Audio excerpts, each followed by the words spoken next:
Hey there, it's Liz from No Trace. Welcome back to my channel. In this video, I'm going to show you how to make these super adorable mini pillows for a dollhouse.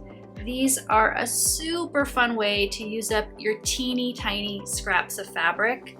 They are made with 2-inch squares of fabric.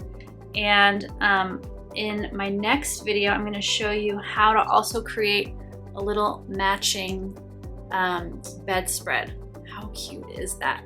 This is one really fun way to turn something that would normally be waste into something that has a lot of value and will bring you a lot of joy. I'm going to show you 2 different ways to close up the seam on your pillow.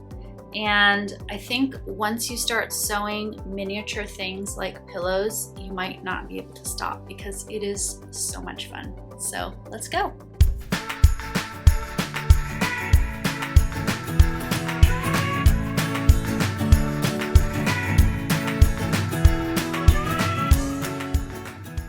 So I'm going to be making 2 pillows that are the same today. So I've got 4 panels total.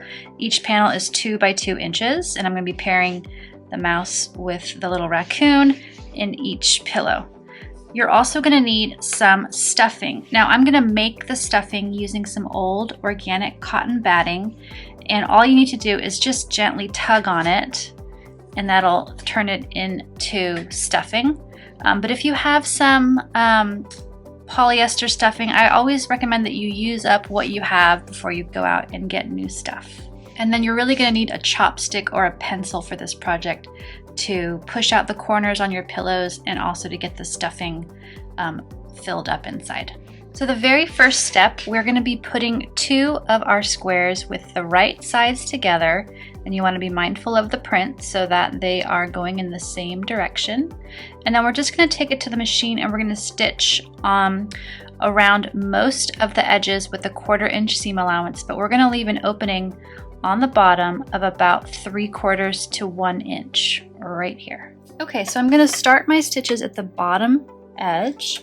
And like I said, I'm going to go around with a 1/4 inch seam allowance.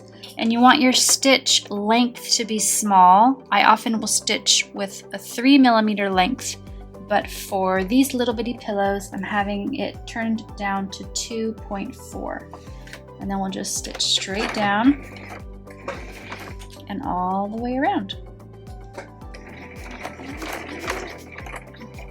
All right, so we've sewn up both of the little squares, leaving a little opening here near the bottom. And in the next step, what we're going to do is trim off these corners. And we're going to actually use the corners as part of our stuffing to keep this a low waste project. You could also add these to your compost if you're using an all natural fiber like cotton. All right, so once we've got our corners trimmed, we're going to carefully turn our little pillows right side out, and this is where you probably want to get your chopstick. I mean, you definitely want your chopstick. This is not something you can probably do with your fingers unless you have really skilled fingers, especially your pinky. You might be able to get your pinky in there and just get into those corners. All right, they're both turned right side out, and now I'm going to go to the iron and just iron the openings so that they lay nice and flat.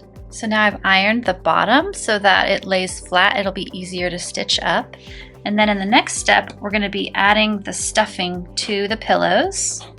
So just gently open the pillow up, and I'm going to put these little bitty corners into each pillow, some into each. It'll help. And then I'm going to be putting this is 100% organic cotton batting, and these are just little scraps left over from the lunch bags that I make and quilted bags. So the way I'm going to insert this, first I want to just tear it into smaller pieces. And then you'll probably need your chopstick to get this all the way inside. And organic cotton stuffing or batting is great because it's fully compostable at the end of its life. There's no synthetics or plastic in it. And you know, if you've got little ones who are going to be playing with these pillows, you might just feel a little bit more comfortable with the contact that they have. There's fewer plastic fibers floating around their bedroom. So yeah, so just keep filling it up until the pillow is nice and full. Okay, so I've got both of the pillows stuffed, and what I'm going to do next is actually push the stuffing even further away from the opening than it'll be when you're all done. You're trying to create as much flatness in this open edge as you can, and then put a pin in it. And this is going to make it easier to sew over on the machine. So you can do the same thing on this pillow. So get that the stuffing as far in as you can, so it's a little bit more compact than it will be when you're all done. And that way this seam can lay a little bit flatter. And then we'll take it over to the machine to sew. All right, over at the machine, I've got my zipper foot on because that's going to make it a little bit easier to get close to this edge with the stuffing inside the pillow. And I've also got my stitch length turned down to 2 millimeters, so that's an even shorter stitch length than you normally would have. And now we'll be able to get pretty close to this edge. So we're going to get the pillow under the presser foot, and we're going to try to sew with 1/8 of an inch seam allowance, and we want to do a little back stitch at the start and at the stop. And then you're going to want to be keeping an eye on your seam, make sure that it still looks good, and adjust it if you need to, and push the stuffing out of the way even more if you need to. Okay, here we go. Little back stitch, and then straight down.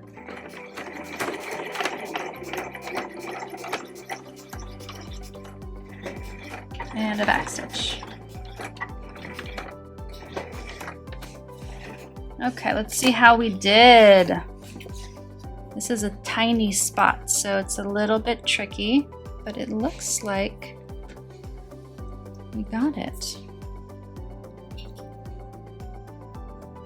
Yay! So go ahead and trim those loose threads and make sure that the seam is has caught all the fabric, because this is kind of a small space that you're working with, not a lot of room for error, but we got it. It looks pretty good. And you can also sort of massage your pillow a little bit to get the stuffing sort of spread out again near that seam after we pushed it out of the way. Now for the second pillow, I'm going to show you how to stitch it closed by hand. You're going to need a needle and thread, obviously. So this is a piece of thread that's been threaded through the needle and folded over, so it's actually 2 strands of thread. We're going to tie a knot in the end, just like this. There we go. Little knot there. It's just a little double knot. That should be sufficient. And now we're going to close this up with a ladder stitch. So I'm going to take this pin out of the way. And the way we're going to start our ladder stitch is over near one edge of the opening. We're going to get that needle and just pinch one side of the fabric and bring that needle through. And then tuck that tail inside the pillow, just like that. And then we're going to go across our opening here and push the needle into the other side of the pillow, just into that inner fold of fabric, so that the thread is not visible on the outside of the pillow. So this is all happening right inside the seam, and then go ahead and pull that thread through, and then go ahead and repeat that until you've sewn up the entire opening here. Okay, so we've stitched the opening with the ladder stitch, or the invisible stitch, and now we need to create a knot.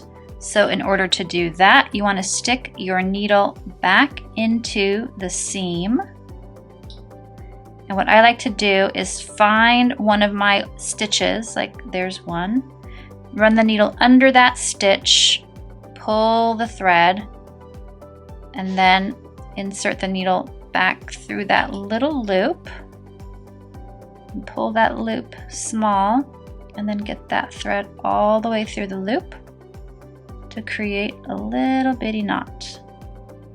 Okay. Once we have a little knot, then we're going to put our needle back inside the seam, and we're actually going to bring it back out another side. Okay, back out this seam. And we're going to pull that knot and the thread tail tight so that it's going to be hidden inside the pillow. So I've pulled it nice and tight. And then you trim the thread really close to the pillow. And then when you release it, the knot and the thread are hidden inside the pillow. So now you have your two adorable miniature pillows. These are so cute. Obviously this hand stitching is a little bit nicer of a finish, but it does take a little longer. So if you don't have the patience for that, there's nothing wrong with doing a little machine stitch right along that bottom edge. Thanks so much for watching this video. I hope it inspires you to use up even the tiniest scraps of fabric and turn them into something beautiful or fun or functional. Don't forget to give this video a thumbs up and to subscribe to the No Trace channel to get notified about all of our videos. We release a new video every week on zero waste sewing and crafting and zero waste lifestyle tips. So I'll see you again very soon.